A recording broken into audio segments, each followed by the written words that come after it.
Selamat malam, Ibu dosen bersama teman-teman. Hari ini kita akan membahas arti penting bermain yang mempunyai dua topik penting, yaitu yang pertama manfaat bermain secara umum, yang kedua manfaat bermain bagi anak usia dini.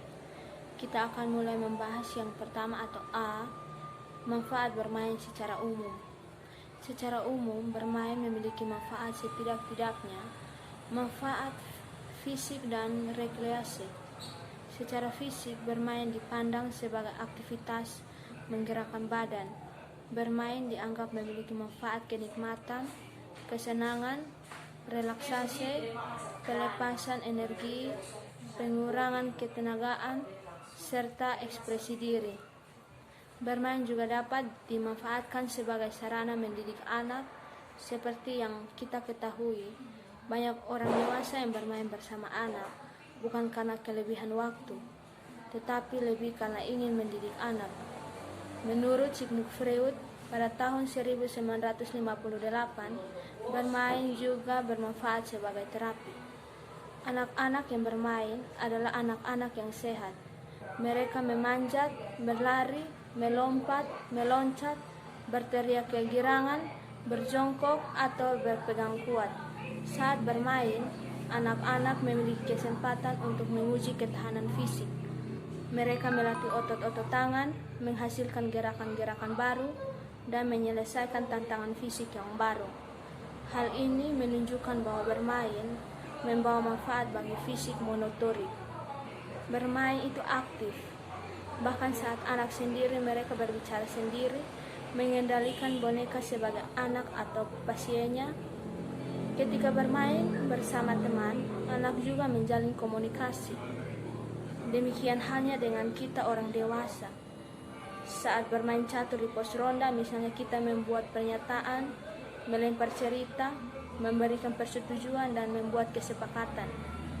Hal ini menunjukkan bahwa bermain meningkatkan kemampuan berkomunikasi, menguatkan kemampuan bercerita, menambah kosakata, dan menyediakan wadah bagi pemainnya untuk belajar berkolaborasi secara aktif dengan orang lain.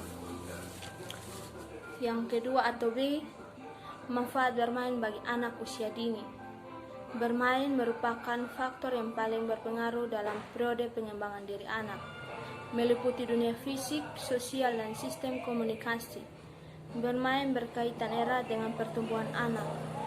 Menurut Garfe, pada tahun 1990, kegiatan bermain mempengaruhi pengembangan 6 aspek pengembangan anak, yakni aspek kesadaran diri, emosional, sosial, komunikasi, dan kognisi, dan keterampilan motorik. Menurut Catron dan Ellen, pada tahun 1999, bermain memiliki kekuatan untuk mengembangkan perkembangan anak. Pada masa anak-anak, bermain merupakan landasan bagi perkembangan mereka, karena bermain merupakan bagian dari perkembangan sekaligus sumber energi perkembangan itu sendiri. Menurut Horn, pada tahun 1999, beberapa ahli pengikut Vygotsky, yakni pada bermain mempengaruhi perkembangan anak melalui 3 cara. Yang pertama, menciptakan Zone of the Proximal Developmental atau ZPD. Anak yakni wilayah yang menghubungkan antara kemampuan aktual dan kemampuan potensi anak. Yang kedua, bermain memfasilitasi separasi atau pemisahan pemikiran dari objek dan aksi. Dalam bermain, anak lebih menuruti apa yang ada di dalam pemikirannya daripada apa yang ada dalam realita, karena bermain memerlukan pengertian suatu objek dengan yang lain. Anak-anak yang mulai memisahkan diri dalam bermain, anak tidak dapat bertindak sembarangan. Anak mesti bertindak sesuai skenario.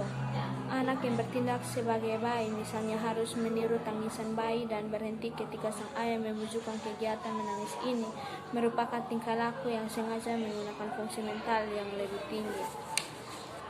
Yang pertama, bermain mengembangkan kognitif anak. Bermain membantu anak mengembangkan konsep dan pengetahuan. Anak-anak tidak membangun konsep atau pengetahuan dalam kondisi yang terisolasi, melainkan melalui interaksi dengan orang lain. Bermain membantu anak mengembangkan kemampuan berpikir abstrak. Proses ini terjadi ketika anak bermain peran dan bermain pura-pura. Vygotsky menjelaskan bahwa anak sebenarnya belum mampu berpikir abstrak. Ketika tidak dihalangi untuk melakukan hal-hal ini, mereka terus melakukan dan terus berusaha untuk mencapai yang lebih baik lagi. Kreativitas akan tertumpuk saat demi saat, tahap demi tahap.